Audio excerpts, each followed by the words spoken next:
नमस्कार। बात मुद्दे की इस खास कार्यक्रम में आपका स्वागत है। दोस्तों, महाराष्ट्र में जो ज्वलनशील जो मुद्दे होते हैं उसको लेकर हम हर रोज़ आते हैं आपके सामने उसको मुद्दा बनाकर, और उन सारी चीज़ों को आपके सामने हमारे सवालों के और जो हमारे जो मेहमान होते हैं उनके जवाबों के जरिए हम आप तक पहुंचाने की कोशिश करते हैं। आज मुद्दा है ओबीसी आरक्षण का। पिछले कुछ समय से ओबीसी आरक्षण का मुद्दा काफ़ी घमासान मचा चुका है, जिसके लिए प्रदर्शन भी जारी है। लेकिन ये ओबीसी आरक्षण का मुद्दा आया कहाँ से, ये ओबीसी आरक्षण आखिर रद्द क्यों हुआ, इसकी पूरी जानकारी देने के लिए आज हमारे स्टूडियो में मौजूद है भारतीय जनता पार्टी के प्रदेश महासचिव श्री चंद्रशेखर बावनकुळे जी। सर, आपका बहुत बहुत स्वागत है। सबसे पहले बताइए कि ओबीसी आरक्षण आखिर रद्द क्यों हुआ और क्या इसकी वजह है और कौन दोषी है?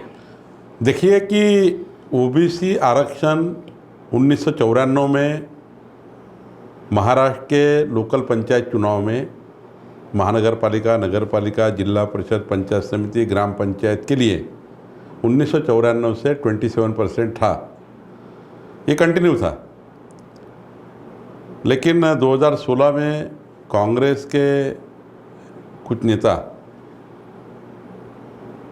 नाना पटोले जी के एरिया के एक जिला परिषद मेंबर है,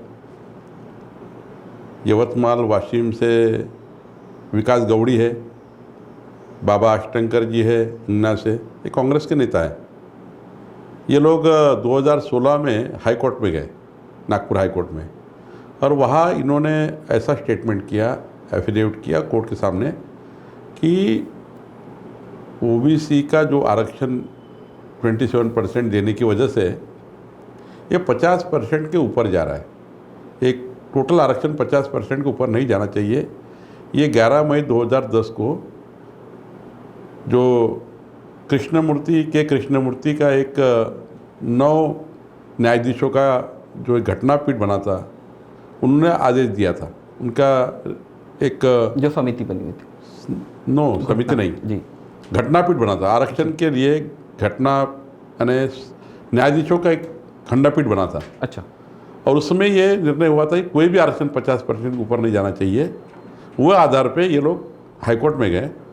नागपुर हाईकोर्ट में जब देवेंद्र फडणवीस जी की सरकार थी, मैं पालक मंत्री नागपुर था, तो माननीय फडणवीस जी ने मुझे, संजय कुटे मंत्री राम शिंदे, पंकजाताई मुंडे, हम सबको बैठा कर ये जो केस बनी है कांग्रेस के नेताओं ने डाली है, इसके ऊपर हमारा हाईकोर्ट में अच्छे तरह से वो सबमिशन होना चाहिए और हमें जवाबदारी मिली। मैं खुद हाईकोर्ट में बार बार गया, अच्छे वकील लगाए, और हमने वकील को हमारे वो समय जो कोर्ट को हमारी सरकार ने ये क्लियरली वहाँ पर मेंशन किया कि 50% ओबीसी का जो आरक्षण है, वो आरक्षण 27% जो ओबीसी आरक्षण है वो आरक्षण बराबर है, 94 से चल रहा है, और सरकार इसके बारे में उचित निर्णय करेगी। हाई कोर्ट ने उनकी केस ख़त्म कर दी और सरकार को कहा कि सरकार ने निर्णय करे।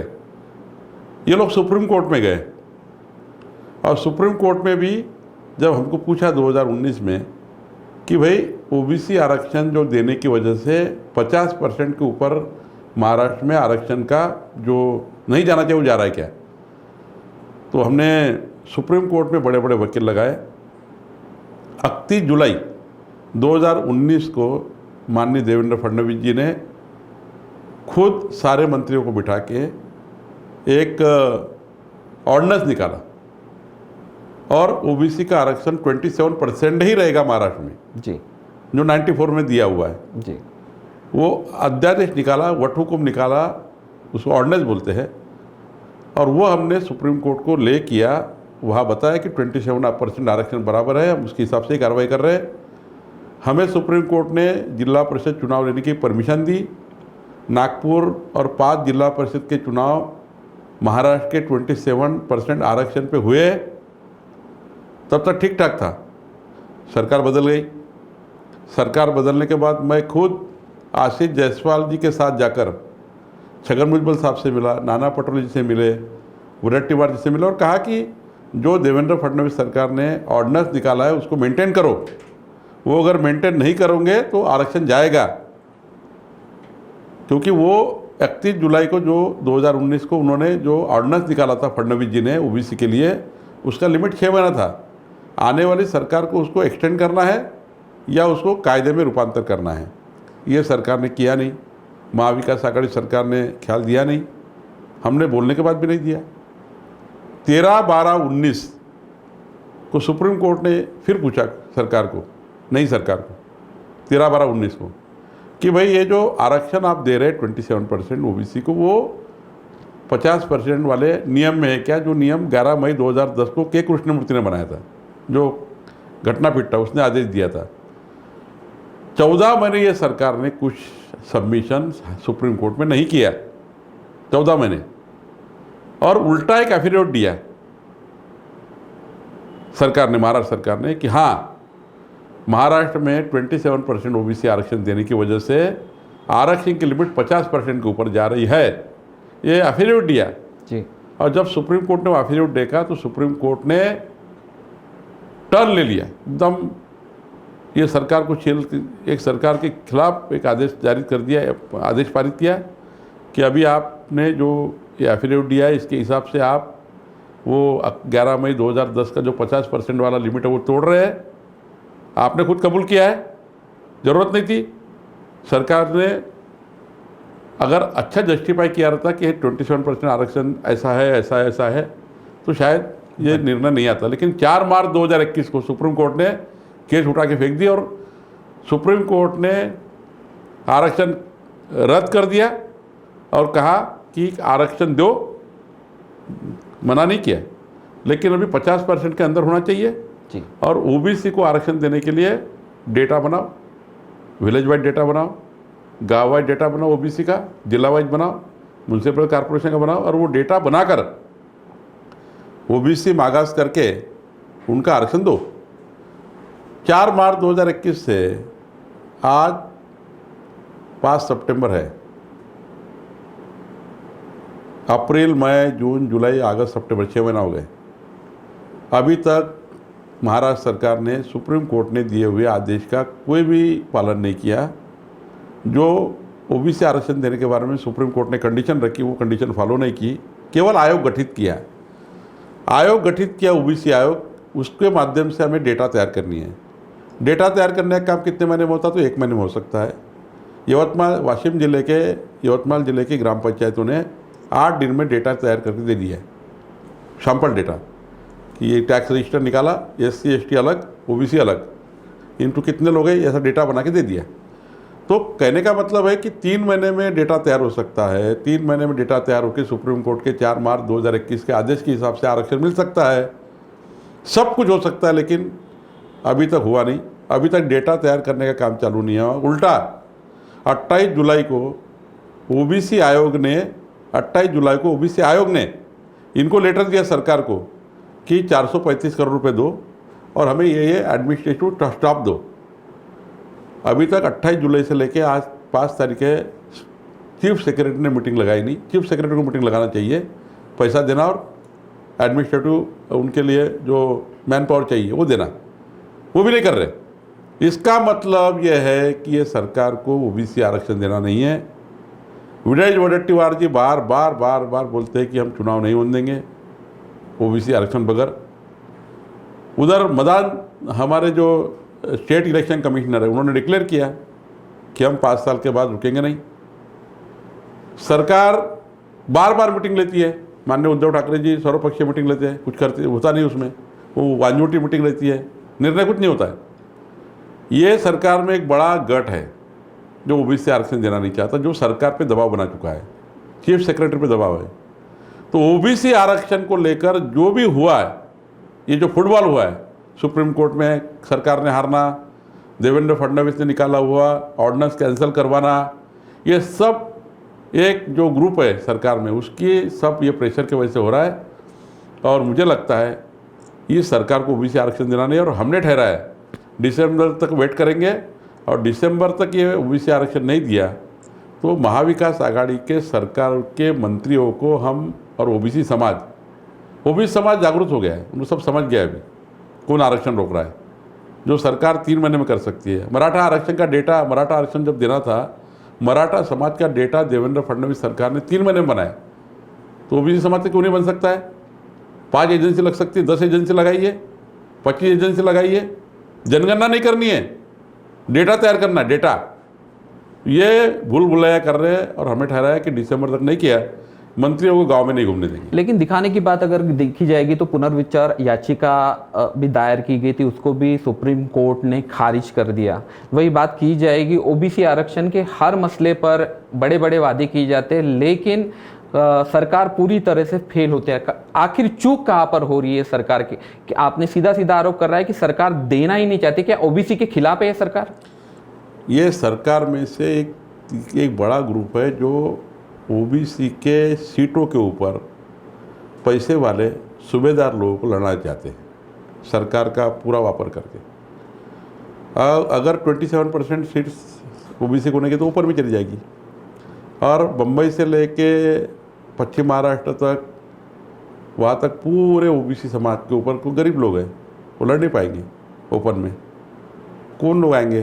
सूबेदार आएंगे, पैसे वाले आएंगे।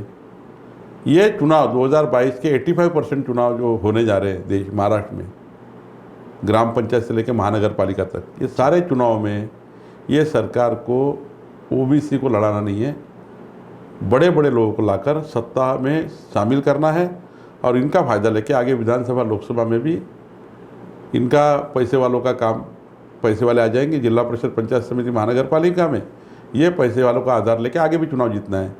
ओबीसी समाज को नहीं देना है, ये ठहरा हुआ है अंदर से, और इसलिए ये लेट कर रहे हैं। मुख्यमंत्री बैठक लेते, कुछ निर्णय नहीं करते हैं, सुप्रीम कोर्ट में पुनर्याचिका डालते हैं, वहाँ फेल हो जाते हैं। ओबीसी समाज का डेटा तैयार नहीं करते, अकेले वडेट्टीवार कुछ करना चाहते हैं, बाकी सब उनके खिलाफ है। ये वडेट्टीवार साहब को भी मालूम है। मुझे लगता है कि ओबीसी समाज को ये सरकार आरक्षण देना नहीं चाहती है। एम्पिरिकल डाटा की अगर बात की जाएगी, अब तक सबमिट नहीं की जा चुकी, जिसके तरफ अगर जिस पर सवाल अगर किए जाएंगे तो केंद्र के तरफ उंगली दिखाई जाती है। अक्सर कई बार बयानबाजी होती है कि केंद्र सरकार ही इन सारी चीज़ों में देना नहीं चाहती। केंद्र का क्या रवैया है, आप खुद बताइए। देखिए, 2011 में केंद्र सरकार ने जनगणना की थी। 1950 संविधान में जनगणना जो घटना तैयार हुई है, जनगणना का जो कायदा बना है, SC ST अदर्स इतना ही गिनना है, ये कायदे से संविधान अपनी घटना का कायदा जो है, जनगणना का एक्ट है केंद्र सरकार का, 1950 में बना है, आज नहीं बना। 1950 से लेकर 2011 तक जनगणना ऐसी हुई है, SC ST अदर्स इतना ही कॉलम है। इसको बदलना है, जात न्याय करना है, ओबीसी का अलग करना है, तो इसको केंद्र सरकार को वो 1950 का कायदा बदलना पड़ेगा। अब रहेगी बात डेटा की। सर, ये जो बार बार आरोप करते हैं, मनमोहन सिंह सरकार के समय जो कायदा बना है तो वही बना था, SC ST और अदर, लेकिन खासदारों का दबाव बढ़ा कि आप जात न्याय करो, तो मनमोहन सिंह सरकार ने एक ट्रायल की कि जात न्याय करके देखो। बाकी SC ST अदर्स उन्होंने डिक्लेयर कर दिया, लेकिन जात न्याय भी एक उन्होंने सर्वेक्षण किया था। वो डेटा नहीं, जनगणना थी, और जनगणना में वो समय जनगणना जब हुई जात न्याय, तो जात न्याय जनगणना करते समय अलग अलग जाति बताएगी, गोत्र को जाति में डाल दिया, जातों को गोत्र में डाल दिया। ऐसी बहुत गलतियाँ, जो घर में लोग गए उससे घर में मराठा को ओबीसी कर दिया, ओबीसी को मराठा कर दिया, SC वालों को ST में डाल दिया, ST वालों को SC। ऐसी जाति के जनगणना में बहुत गलतियाँ हुई। महाराष्ट्र की बात करें तो महाराष्ट्र में 69 लाख गलतियाँ है। पृथ्वीराज चौहान जी मुख्यमंत्री थे, मनमोहन सिंह के प्रधानमंत्री थे, वो समय जनगणना हुई, या पृथ्वीराज चौहान जी थे। 69 लाख गलतियाँ ये केंद्र सरकार ने ऑलरेडी राज्य सरकार को उसी समय बता दिया, लेटर लिख के, और ये भी इंस्ट्रक्शन दिया कि ये डेटा यूज मत करो।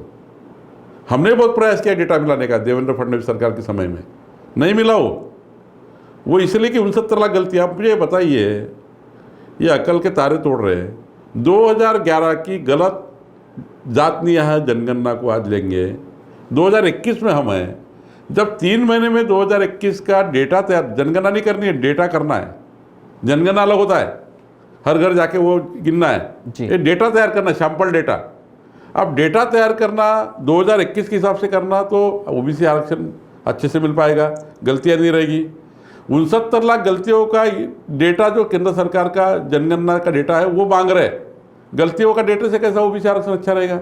वो चैलेंज हो जाएगा। और कोई चैलेंज कर देगा उसको। उसके बजाय जैसा मराठा आरक्षण का डेटा राज्य सरकार ने तैयार किया था, फडणवीस सरकार ने, उसी तरह से ओबीसी का डेटा तैयार हो सकता है। तो ये जानबूझ के मैंने क्या कहा, केंद्र पे उंगली दिखाओ, सुप्रीम कोर्ट में जाओ, ये फिर बैठक लो, वो वोटिवार मोर्चा निकाल रहे हैं, भुजबड़ साहब समता परिषद ले रहे हैं, ये सब ओबीसी समाज को दिखाने के लिए हम कुछ कर रहे हैं, लेकिन इनको करना नहीं है। और हमें 69 लाख गलतियों का डेटा नहीं चाहिए, उसके हिसाब से ओबीसी आरक्षण कैसा होगा? नया करो ना 2021 का, कोई भी आरक्षण देना तो नए तरह से दो ना 2021 में। तो 2021 का डेटा बनाना चाहिए, ऐसा मेरा कहना है। सर, भाजपा क्या इसलिए प्रदर्शन कर रही है कि अगर ओबीसी आरक्षण के बिना अगर ये चुनाव हो गए, जैसे पिछले बार जिला परिषद के भी चुनाव घोषित हो चुके थे, लेकिन कोविड का हवाला दिया गया और कोविड की वजह से चुनाव आयोग ने उसको खारिज कर दिया। अगर महानगर पालिका के चुनाव ओबीसी आरक्षण के बिना हो गए तो फिर कभी ओबीसी आरक्षण अस्तित्व में आएगा ही नहीं और मिलेगा भी नहीं। और आपका भी हमेशा यही रुक रहा है कि अगर ओबीसी आरक्षण के बिना अगर चुनाव हो गए तो चुनाव आयोग फिर कभी ओबीसी आरक्षण इस मसले में लाएगा नहीं। तो यही डर लग रहा है कि सारी चीज़ों को देखते हुए एग्जैक्टली एक बार कोई भी चुनाव बिना आरक्षण से हो गए तो वो प्रेसिडेंट हो जाएगा, और प्रेसिडेंट जब हो जाएगा तो आयोग को लगेगा कि सरकार जब करेगी तब करेगी, तब तक चुनाव ले लो। हर चुनाव बिना ओबीसी आरक्षण से होते रहेगा, और फिर कभी डेटा तैयार ही नहीं होगा। 2-4 साल ये चुनाव तो निकाल लेंगे 85%, अगले चुनाव तो 5 साल वेट करना पड़ेगा, अगले 5 साल बाद होगा जो होगा। लेकिन जो फरवरी में चुनाव है उसका सभी को इंतजार है। 85% महाराष्ट्र चुनाव के सामने जा रहा है, पूरा मिनी विधानसभा का चुनाव है। ओबीसी जाति समाज को अगर मेन स्ट्रीम में नहीं लाया, मैं ओबीसी समाज में पहली बार डिस्ट्रिक्ट पंचायत मेंबर बना, जिला पंचायत मेंबर बना, तब जाके मैं विधायक बना। अगर ओबीसी आरक्षण से मैं जिला परिषद मेंबर नहीं बनता तो मुझे एमएलए बनने का चांस नहीं था, क्योंकि मेरा जो नेतृत्व कर्तृत्व है वो जब मैं चुनाव जीता कोई बिल्कुल जिला परिषद में आकर के मुझे चांस मिला, तो मैं एमएलए के लेवल का लीडर बन गया, बाद में मंत्री बन गया, ओबीसी आरक्षण से बन गया। एससी भी ऐसा ही होता है, एससी कार्यकर्ता को अगर आप चांस देंगे नहीं स्टेप बाय तो स्टेप लीडर कैसा बनेगा? जी, तो लीडर नहीं बनना चाहिए ओबीसी के, जी, सब सूबेदार और पैसे वाले बनना चाहिए। ये षड्यंत्र जारी है। ये षड्यंत्र एक पार्टी का और एक गठ का है जो इस सरकार में दवा बना चुकी है। लेकिन इसलिए मुझे लगता है कि ये ओबीसी आरक्षण सरकार नहीं दे रही है। लेकिन कहीं ना कहीं अभी 2 दिन पहले अगर बात की जाएगी तो शरद पवार जी एनसीपी की मीटिंग लेते हैं, खुद मुख्यमंत्री जी अपने मंत्रियों के साथ मीटिंग लेते हैं और उसमें एक निर्णय पारित करते हैं कि ये ओबीसी आरक्षण के बिना महानगर पालिका के जो स्थानिक स्वराज्य संस्था के चुनाव हो वो ना हो। आपकी भी भूमिका वही है, तो ये चेहरा किस तरह से लगता है आपको इन सारी चीज़ों को? देखिए, उनको सबको मालूम है, सरकार ने कितना भी कहा चुनाव आयोग रुकेगा नहीं। स्टेट इलेक्शन कमीशन 5 साल बाद चुनाव ले लेगा, वो डिक्लेयर कर डालें, और एक बार डिक्लेयर कर दिया तो सरकार को अधिकार नहीं है। ये ऐसा फुटबॉल करेंगे, उधर वो डिक्लेयर करने लगा देंगे, बिना आरक्षण से कर लेंगे, और लोगों को बताएंगे जैसे समता परिषद भुजबल साहब बता रहे कि हम मोर्चा निकाल रहे हैं, सुप्रीम कोर्ट जा रहे हैं। ऐसा टाइम पास करेंगे, और टाइम पास करने के बाद एक दिन ऐसा आएगा कि चुनाव आयोग डिक्लेयर कर डालेगा, फॉर्म भरना चालू हो जाएगा, और बिना ओबीसी आरक्षण से चुनाव हो जाएंगे। ये इनकी राजनीति है, ये रणनीति है। फिर अगर ये मन में नहीं था उनके, तो 4 मार्च को रिजल्ट आया, आज 3 महीने में डेटा क्यों नहीं तैयार किया? अभी तक तो हमारे सारे आरक्षण क्लियर हो जाते थे, लेकिन सरकार ने किया नहीं, टाइम पास किया। 6 महीने टाइम पास किया, सुप्रीम कोर्ट में 14 महीने टाइम पास किया, अभी 3 महीने बचे हैं। अभी भी आज चालू करते काम तो दिसंबर तक ख़त्म हो जाएगा। दिसंबर में ख़त्म होगा तो फरवरी में आपको आरक्षण मिलेगा, लेकिन चालू को नहीं कर रहे। कल 2 मुख्यमंत्री ने बैठक ली, दोनों बैठक में 0 हो गया, कुछ नहीं हुआ। एक ही ठहरा हुआ, हम चुनाव नहीं होने देंगे। चुनाव तुम्हारे हाथ में नहीं ना, चुनाव तो संविधान से उनके हाथ में है, राज्य निवडणूक आयोग के हाथ में, स्टेट इलेक्शन कमीशन के हाथ में है। तुम्हारा जब अधिकारी नहीं तो बात क्यों कर रहे हैं आप लोग? सुप्रीम कोर्ट में ने क्लियर डायरेक्शन दिए कि चुनाव जल्दी लो। चुनाव जल्दी लेने का सिर्फ कोरोना संक्रमण से रुक गए पिछले चुनाव। ऐसा कहा कि सुप्रीम कोर्ट ने कि ओबीसी आरक्षण जब तक नहीं तब तक चुनाव रोको। सुप्रीम कोर्ट ने उल्टा कहा, हमको नहीं मालूम, आरक्षण तुम चुनाव लो, जैसा वैसा लो। तो कल जाके इनके कहने पे क्या चुनाव रुकने वाले हैं क्या? सरकार के कहने पे कोई चुनाव रुकने वाले नहीं है। वो कोरोना के संक्रमण में रुके थे। सरकार चूचा बना रही है, झूठ बोल रही है, ओबीसी के साथ अन्याय कर रही है, दगाबाजी कर रही है, उसके ओबीसी के पीठ में खंजर खुपस रही है। ये सरकार का रवैया है। कल ही आपने एक मुद्दा उठाया है, उत्तर प्रदेश के नेता ओबीसी नेताओं की घुसपैठ कहीं ना कहीं महाराष्ट्र में हो रही है, पूरा मसला बताइए, आखिर क्या कहना चाहते हैं? देखिए, एक नसीम खान जी ने उत्तर भारतीय लोगों के जो बच्चे हैं जो पिछड़ी जाति में हैं, उनको ओबीसी में आरक्षण मिलना चाहिए। भाई 75 साल में आपने 60 साल सरकार चलाई, मुंबई महानगर पालिका का चुनाव आया करके आप एक बात कर रहे हैं, अब 2 साल में सरकार है, 2 साल सरकार से आपने क्यों नहीं बात की? इनका प्लान क्या है कि नसीम खान कांग्रेस का नेता आता है, वो उत्तर भारत के बारे में एक लेटर देता है, इनको आरक्षण दे दो, एक विजय वडेट्टीवार आते हैं, हाँ दे देंगे। उत्तर भारतीयों के वोट्स जो इनको नहीं मिलते कांग्रेस को कभी, वो वोट्स अभी महानगर पालिका के चुनाव में लेने के लिए मुंबई महानगर पालिका और कई महानगर पालिका में उत्तर भारतीय जो समाज है उनको प्रलोभन आकर्षित करने के लिए, आकर्षित करना, प्रलोभन देना, जो है तो वही तो नहीं कर रहे। जो ओबीसी का सुप्रीम कोर्ट ने आरक्षण कम किया उसको दोबारा करना है, वो नहीं कर रहे हैं। मराठा आरक्षण गया, मागासवर्गीय का पदोन्नति का आरक्षण गया, जो है वो तो जा रहा है। ये नाटकबाजी कर रहे हैं, नौटंकी कर रहे हैं। कांग्रेस पार्टी उत्तर भारतीय समाज के वोट लेने के लिए नौटंकी कर रही है, ये इसका मूल इसमें छुपा हुआ है। कुछ स्थानिक सवाल पर आते हैं सर। नागपुर में देखा गया कि कोविड की परिस्थिति थी, ऐसे में बिजली बिल के लिए भारतीय जनता पार्टी ने कई प्रयास किए कि आम जनता के बिजली बिल के जो है वो कम हो जाए। हालांकि कुछ पालक मंत्री जो ऊर्जा मंत्री है वर्तमान के, उनके तरफ से भी कहा गया है कि कोविड के समय में वो कुछ न कुछ राहत देंगे। आप भी ऊर्जा मंत्री रह चुके हैं, राज्य का प्रतिनिधित्व कर चुके हैं। आज ही भारतीय जनता पार्टी भारतीय जनता पार्टी भाजपा मोर्चा ने जो युवा मोर्चा ने जो आंदोलन किया है कि बार और जो बार वालों को बिजली बिलों के इसमें राहत दी जाती है, लेकिन आम जनता के साथ कहीं न कहीं पक्षपात किया जाता है। क्या इतना मुश्किल था कि बिजली बिलों में राहत नहीं मिल पाई लोगों को, और भारतीय जनता पार्टी कहाँ असफल हुई इन सारी आंदोलन में, ऐसा लगता है मुझे? देखिए कि ये सरकार में कोई धमक नहीं है। जब मैं बिजली मंत्री था, 45 लाख किसानों को 5 साल 28,000 करोड़ बकाया होने के बावजूद भी 5 साल बिजली दिया, किसी का भी कनेक्शन नहीं काटा। 45 लाख किसानों को 5 साल बिजली दिया, किसी का कनेक्शन नहीं काटा। माननीय देवेंद्र फडणवीस सरकार ने कहा था, फडणवीस जी ने कहा था किसानों का कनेक्शन नहीं काटनी चाहिए, नहीं काटे। बाद में सरकार बदल गई। ये सरकार में माननीय ऊर्जा मंत्री जी कहे कि हम 100 यूनिट तक बिजली जो जलाते हैं दुकानदार, छोटे छोटे 12 बलदेदार, धोबी समाज हो गए, हाथ ठेले वाले, पान ठेले वाले, गरीब लोग, मागासवर्गीय लोग, 100 यूनिट तक बिजली जलाते हैं, उनको हम बिजली बिल माफ़ करेंगे। मुझे बहुत खुशी हुई। मैंने माननीय नितिन राउत साहब का अभिनंदन किया खुले दिल से कि बहुत बड़ा निर्णय किया है।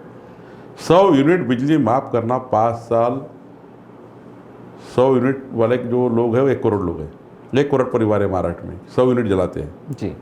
5 करोड़ लोग, 12 करोड़ में 5 करोड़ लोगों को राहत मिलती, 1 करोड़ बिजली ग्राहक, 5 करोड़ जनता, इतनी बड़ी राहत नितिन राउत ने दी। और 100 यूनिट तक बिजली नहीं लेंगे ये डिक्लेयर किया। मैंने उनका अभिनंदन करने के बाद 1 महीना हो गया, 2 महीना हो गया, 3 महीना हो गया, 4 महीना हो गया, 5 महीना हो गया, हमने पूछा, उन्होंने कहा कि 100 यूनिट तो माफ़ करेंगे ही, तो कोरोना का 300 यूनिट माफ़ करेंगे। तो हमने सोचा कि 7-8 हज़ार करोड़ हर साल 5 साल लगेंगे। सरकार को जब कंपनी को पैसे देंगे तो कंपनी बिजली बिल में माफ़ी देती है। कोई भी माफ़ी जब देते हैं, सरकार घोषणा होती है, तो सरकार को बिजली कंपनी को पैसा देना पड़ता है, और बिजली कंपनी, ये जो लोग हैं 1 करोड़ लोग, इनके खाते में वो जो बिल आता है वो जीरो हो जाता है। ये मोड ऑफ ऑपरेंटिस है। लेकिन नितिन राउत साहब ने 5 महीने के बाद बिजली बिल 20% ज़्यादा बढ़ के आया। जो बिजली बिल था उसका 20% बढ़ के आया, 100 यूनिट माफ़ी नहीं हुआ, 20% बिजली बिल के रेट बढ़ा दिए। हमने उनको पूछा तो वो बोले मैंने तो फाइल भेजी है, अजीत पवार साहब साइन नहीं कर रहे। अजीत पवार साहब हमारे फाइल पे साइन नहीं कर रहे। तो अजीत पवार साहब से पूछा तो बोले मुख्यमंत्री से बात करो। मुख्यमंत्री साहब कहते कि मुझे पूछा ही नहीं। माननीय नितिन राउत जी ने घोषणा की। नितिन राउत घोषणा करते, वो सरकार के मंत्री है, डिप्टी सीएम और सीएम बोलते मुझे पूछा नहीं। तो घोषणा क्यों की? कोई आदमी तो आया नहीं था आपके पास, आपने घोषणा की। फिर एक दिन नितिन राउत जी बोलने लग गए, मैं तो ऊर्जा मंत्री हूँ, ये मेरा काम नहीं, सरकार का काम है। सरकार कौन है, किसकी है? ये पाकिस्तान सरकार के मंत्री है क्या? सवाल इस बात का है, तुमने घोषणा की है तो घोषणा पूरी करो। अब लोग मारेंगे। अब 20% बिजली बिल बढ़ा दिए, एक लाइट का बिल 3,000 रुपये आ रहा है, ज़बरदस्ती कनेक्शन काट रहे हैं, किसानों के कनेक्शन पूरे काट दिए जो 5 साल में कभी नहीं कटे, ट्रांसफार्मर में उठा के लेके जा रहे किसानों के। गांव का बिजली का बिल, गांव का बिजली का बिल जो स्ट्रीट लाइट का बिल होता है, गांव का पानी का बिल होता है, पीने का पानी का, ग्राम पंचायत नहीं भरती कभी। 20 साल का इतिहास निकालिए। ये सरकार 3,000 करोड़ 4,000 करोड़ जो भी लगेंगे जिला परिषद के थ्रू ये ग्राम पंचायत के स्ट्रीट लाइट का बिल भरते हैं, पानी का बिल भरते हैं। अब इन्होंने मुगलों जैसा निर्णय लिया, अंग्रेज जैसा, कि अभी जो रास्ते का बिजली का बिल है, जो पीने का पानी का बिल है, वो सरकार नहीं भरेगी, आप ग्राम पंचायत भरो। ग्राम पंचायत के पास पैसे कहाँ से है? वहाँ टैक्स वसूल नहीं है, वहाँ कुछ भी नहीं है, कहाँ से पैसे लाएंगे वो? तो इन्होंने सारे महाराष्ट्र की बिजली कनेक्शन काट दिए। सारे गांव अंधेरे में हैं, सारे गांव अंधेरे में हैं। और बोलते कि 15 वित्त आयोग के पैसे भरो। 15 वित्त आयोग केंद्र सरकार का होता है। 15 वित्त आयोग में गांव के विकास के लिए पैसा आ चुका है थोड़ा थोड़ा, प्रधानमंत्री जी की तरफ से। उसमें बिजली के बिल भरो, ऐसा आदेश निकाला, जो गाँव के विकास के पैसे है। सरकार ने अपना बजट नहीं किया, सरकार ने इनको सरकार की जवाबदारी थी वो बिजली बिल भरने की, वो नहीं भरे। अब ये मुगलों जैसे सरपंच के पीछे लगे। और क्या आदेश निकाला? अगर सरपंच सरकार का आदेश नहीं मानेगा, बिजली बिल नहीं भरेगा, तो उसका सरपंच पद निकाल देंगे। ऐसी सरकार चलती है। 20 साल से ये सरकार भर रही पैसा स्ट्रीट लाइट का, तो ऐसी सरकार चलेगी? ये मुगलों जैसे अंग्रेज जैसी बात कर रहे हैं। सारे सरपंच खिलाफ चले गए हैं, सारे सरपंच के खिलाफ बात कर रहे हैं। इनके कांग्रेस पार्टी के सरपंच को पूछिए आप कि कभी आपको बिजली का बिल भरना पड़ा क्या? अभी क्यों भरना पड़ रहा है? ये सरकार ने सिर्फ कुछ नहीं करना इनको। ये 3 चक्के का ऑटो है, ये ऑटो पंचर हो गया है। अब कुछ दिन में तो ये ऑटो का ऐसा हाल हो जाएगा, इसका स्क्रैप भी कोई दिक्कत नहीं लेगा। ये परिस्थिति आने वाली है। ईडी की कार्रवाई पर कहीं न कहीं शरद पवार ने आरोप किया है कि विपक्ष को परेशान किया जा रहा है, विपक्ष को समाप्त करने की एक तरह से राज्य में कोशिश की जा रही है। आप क्या कहेंगे जिस तरह के हालात महाराष्ट्र में हैं? देखिए, ईडी सीबीआई वगैरह ये जो यंत्रणा होती है ना, किसी के पे चलती नहीं। ये झूठ बात बोल रहे हैं, गलत बात बोल रहे हैं। किसी को जानबूझ के अंदर डाल नहीं सकते। आपके ऊपर क्यों डाल रहे हैं अंदर? आपके घर में क्यों नहीं है ईडी? 40-40 साल सरकारें चलाई है, 19 बुश कुछ किया होगा, तब तो ईडी आ रही है। आने तो ना, क्या फ़र्क पड़ता है? कोई भी, जब हम लोग ईमानदार है तो कोई भी आए, क्यों आप इतना उतावला होते हो? क्या चेक करेंगी? डॉक्यूमेंट चेक करेगी, घर चेक करेगी, ये करेगी, जाएगी। फांसी नहीं देगी ना, डरते क्यों वो? और बोलो आओ करके।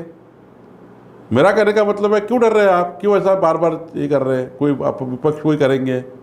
मनमोहन सिंह सरकार में कई लोगों के ऊपर उन लोगों ने ईडी लगाई थी, कानीमोजी पे लगाई थी, कई लोगों पर ईडी लगाई। तो ये कोई सरकार करे, वो इंडिपेंडेंट यंत्रणा है। उसके बाद जो कंप्लेंट जाती है, आप भी कल कंप्लेंट कर सकते हैं किसके नाम की, तो ईडी चेक करेगी। चेक करना चाहिए, क्यों नहीं करना चाहिए? तो उसके ऊपर कोई तुम्हारा काला है तो जाएगा अंदर, नहीं काला है तो छूट जाएगा। अच्छा हो जाएगा कि देखो मेरी ईडी की इंक्वायरी होगी लेकिन मेरा कुछ नहीं हुआ। आप अच्छा प्रेस ले सकते, लोगों को बोल सकते हैं। डरते क्यों वो? क्यों बार बार केंद्र सरकार के नाम चिल्लाते हो? तो मुझे लगता है ये सब डर, फियर कि कल मेरे घर आ जाएंगे तो मेरा क्या होगा। 45 साल सरकार चलाई है, कुछ तो गड़बड़ की होगी, करके हो रहा होगा दुख। तो मुझे लगता है कि इसमें ये इंडिपेंडेंट यंत्रणा है, उसको अपना काम करने देना चाहिए। नागपुर कांग्रेस के कुछ वरिष्ठ नेताओं ने आरोप लगाया है कि नागपुर में जिस तरह के काम हुए उसमें बड़े पैमाने पर भ्रष्टाचार हुआ है। भारतीय जनता पार्टी की सत्ता कई दिनों से महानगर पालिका में काबिज है, कई वर्षों से काबिज है। जो कार्य हो रहे हैं, हाल ही में पत्र परिषद हुई, क्या कहना चाहेंगे कि क्या जवाब देना चाहेंगे? 15 साल भाजपा की सरकार है जी, 5 साल सिर्फ देवेंद्र फडणवीस साल सीएम थे जी, मुख्यमंत्री थे जी, उससे 10 साल पहले कौन था जी, महाराष्ट्र में? कांग्रेस पार्टी थी। अब 2 साल से कौन है? जी, कांग्रेस पार्टी। क्यों नहीं इंक्वायरी कर रहे? अगर महानगर पालिका ने भ्रष्टाचार किया तो एंटी करप्शन, तुम्हारे पास एंटी करप्शन है ना जी, सीआईडी है जी, तुमने इंक्वायरी क्यों नहीं की? क्यों नहीं कर रहे? अगर तुम्हारे में दम है तो इंक्वायरी करो। ऐसा पत्रकार परिषद में जमता है क्या कि भ्रष्टाचार हो गया, ये हो गया, वो हो गया? क्या भ्रष्टाचार हुआ है? कौन से काम में हुआ है? किसने किया है? ये ऐसा बोल दिया, पत्रकार परिषद ले लिया, हो गया भ्रष्टाचार, हो गया भ्रष्टाचार। अरे भ्रष्टाचार कहाँ हुआ है, बताना पड़ेगा ना। ये रोड में हुआ, ये पानी में हुआ, इसमें हुआ। और जब 15 साल के भारतीय जनता पार्टी के सरकारी कार्यकाल में 10 साल तुम्हारे पास मुख्यमंत्री है, तो तुमने इंक्वायरी क्यों नहीं की? अब महानगर पालिका के चुनाव के समय में भारतीय जनता पार्टी का नाम खराब करना, इसलिए ये पत्रकार परिषद ले रहे। कोई जनता सुनने वाली नहीं है। तुमने इंक्वायरी क्यों नहीं लगाई? 2 साल क्यों चुप बैठे? अभी 2 साल में लेटर क्यों नहीं दिया आपने? इंक्वायरी क्यों, कमीशन क्यों नहीं आया तुम्हारा? अब वो कोई सुनने वाला नहीं है, इसलिए जानबूझ के पार्टी का नाम खराब कर रहे हैं। मनपा चुनाव में भाजपा का क्या रोल रहेगा? जिस तरह से तैयारी की जा रही है, शायद तैयारी भी शुरू हो चुकी है, जिस तरह से खबरें हमें आती हैं, किस तरह से रोल रहेगी, किन मुद्दों को लेकर जनता के सामने जाएगी? यह सरकार ने तो पहले डर गई है कि उन्होंने 4 लोगों का प्रभाग 1 का कर दिया जी, डर गई जी, इनको लगता है 1 का करेंगे तो हम चुन के आएंगे, जी, बीजेपी हारेगी। लेकिन मैं आपसे दावे के साथ कहता हूँ, 1 प्रभाग रहे, 1 वार्ड रहे। माननीय नितिन जी गडकरी साहब ने, देवेंद्र फडणवीस जी ने, हम सारे विधायकों ने, महानगर पालिका ने, महाराष्ट्र की सरकार ने जितना पैसा पिछले 5 सालों में लाया, 25 साल पुराने और आगे के 10 साल, 25 साल पुराने और आगे के 10 साल देख लेना। हमारी सरकार रहेगी तो बात की बात अलग है। लेकिन जिस प्रकार से आप ये 5 सालों का ब्यौरा लेंगे, आप जितना पैसा आया है, कभी भी 25 साल की टोटल 25 साल की, माननीय विलासराव देशमुख जी, स्वर्गीय विलासराव देशमुख जी का मैं आदर करता हूँ, लेकिन उन्होंने घोषणा की थी चिटनीस पार्क पे 25 करोड़ रुपए महानगर पालिका को हर साल देंगे, कुछ नहीं मिला। देवेंद्र फडणवीस जी ने जिस प्रकार से महानगर पालिका में पैसा दिया, गडकरी साहब ने जिस प्रकार से आज इस शहर को एजुकेशन हब बनाया, रोजगार का हब बनाया, मेट्रो का हब बनाया, रास्तों का जाला बनाया, पुलिया के बनाए, और अभी तो पूरा आधा काम नहीं हुआ, आधा काम बचा है। गडकरी साहब ने इतने काम मंजूर किए हैं, नाग नदी का मंजूर किया है। आप देखते होंगे 3 तालाब 4 तालाब के काम चालू है। कभी सोचे नहीं और सोचेंगे नहीं, इतना काम चालू है। इनको डर लगता है, अब 4 प्रभाग पे 1 पे आ गए, डर सता रहा है। मैं आपको दावे के साथ कहता हूँ, ओबीसी वोट तो इनको 1 नहीं मिलने वाला। देख ही रहे लोग अभी कि ओबीसी समाज ने निर्णय लिया कि अभी महाविकास आघाड़ी की जमानत जब्त करना, उसका ऑटो पंचर करना है, क्योंकि वो आरक्षण नहीं दे रहे, खिलवाड़ कर रहे, फुटबॉल बना रहे। वो एक तो है। दूसरा, कारपोरेशन में हमारे सारे नगर सेवकों ने घर घर जाकर हार्ट टू हार्ट और मैन टू मैन काम किया है। जब हार्ट टू हार्ट और मैन टू मैन बात होती है तो कोई गिराता नहीं है। हवा बन सकती है, हार रहे, लेकिन जब हम लोग मैन टू मैन और हार्ट टू हार्ट बात करेंगे जनता के साथ, हमारे नगर सेवक वैसा ही काम कर रहे हैं। हर नगर सेवक घर घर जा रहा है, बात कर रहा है। और मैं जब बताता हूँ दावे के साथ, गडकरी साहब और फडणवीस साहब, हम सब लोग मिलके, हमारा कॉन्फिडेंस है, हम कॉन्फिडेंट है जनता हमें वोट देगी। गडकरी साहब के बारे में कहा गया है, नाना पटोले आए, हम ओबीसी है, हमारी ये जाति है, उनकी जाति ब्राह्मण है, हम लोग क्यों वोट दे रहे? लोगों ने सुना, एससी ने भी वोट दिया, एसटी ने भी वोट दिया, मुस्लिम ने भी वोट दिया, ओबीसी ने भी वोट दिया, ब्राह्मण लोगों ने वोट दिया, हर वर्ग, सबने वोट दिया, हर वर्ग ने दिया। ये ऐसा नहीं चलता है। नितिन गडकरी जी के नेतृत्व में, माननीय देवेंद्र फडणवीस जी के नेतृत्व में अभी 108 है ना, 120 होगी। मतलब अंतिम सवाल, 100% महानगर पालिका 120 सीट आएगी बीजेपी की। बहुत बहुत शुक्रिया सर, आप हमारे स्टूडियो में आए और हमें इतनी जानकारी थी। तो बात मुद्दे की में ये थे भारतीय जनता पार्टी के प्रदेश महासचिव, पूर्व ऊर्जा मंत्री रह चुके हैं और पालक मंत्री नागपुर के रह चुके हैं, और निरंतर वो अपने आवाज़ के माध्यम से जनता तक पहुंचते हैं और निरंतर सुर्खियों में छाए रहते हैं। ऐसे में उन्होंने ओबीसी का मुद्दा उठाया हुआ है, उन्होंने महानगर पालिका में भारतीय जनता पार्टी को 100% जीत मिलेगी ये भी कहा है। तो आज के मेरे साथ इस कार्यक्रम में इतना ही। आपसे फिर मुलाकात होगी किसी नए मेहमान के साथ, तब तक के लिए नमस्कार। नमस्कार।